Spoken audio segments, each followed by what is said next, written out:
আসসালামু আলাইকুম। কেমন আছেন সবাই? আশা করি আপনারা অনেক বেশি ভালো আছেন। আমি আরেকটি নতুন রেসিপি নিয়ে উপস্থিত হলাম আপনাদের মাঝে। রেসিপিটি হচ্ছে বেগুন ভেজে তেলাপিয়া মাছ দিয়ে রান্না। জানি না আপনারা এটা কেউ খেয়েছেন কিনা। আমি বেগুন লম্বা করে কেটে ধুয়ে লবণ, হলুদ আর মরিচ গুঁড়া দিয়ে আধা ঘন্টা মাখিয়ে রেখেছিলাম। ফ্রাই প্যানে পরিমাণ মতো তেল দিয়ে ভেজে নিলাম। তেল দিয়ে রান্না করতে হবে।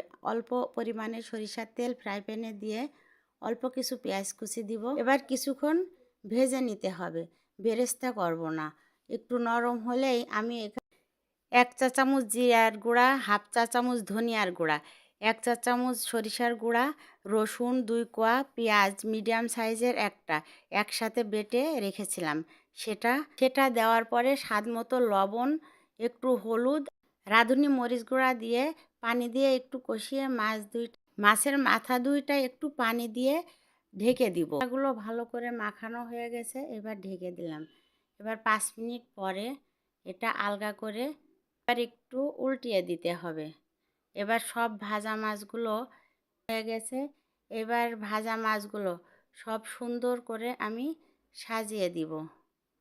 সাজানো হয়ে গেলে একে একে সব এইভাবে সাজানো হয়ে গেলে আমি মাছের উপরে দেখুন আমি এইভাবেই সব মাছগুলো লেয়ার করে একে একে সাজিয়ে দিচ্ছি। যখন এটা সাজিয়ে দেওয়া হয়ে যাবে, এবার এক পাশে বেগুন ভেজে রেখেছিলাম, সেই বেগুন ভাজিটা মাছের উপরে সুন্দর করে লেয়ার করে দিয়ে দিচ্ছি। খেয়াল রাখবেন সব বেগুন ভাজিগুলো মাছের উপরে যেন সুন্দর করে সাজিয়ে দেওয়া হয়। এভাবে সাজানো হয়ে গেল। এবার আমি হাফ কাপ গরম পানি দিয়ে দিলাম।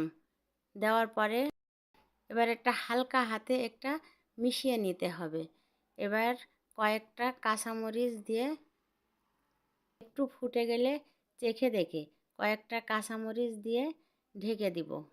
এটাই কিন্তু পরিমাণে তেল একদমই কম লাগে, কারণ বেগুন মাছ সবই ভেজে রাখা।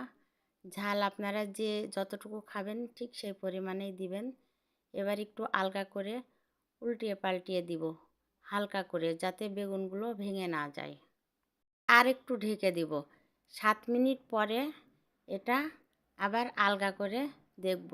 এই যে আমার মাছ রান্না হয়ে গেছে।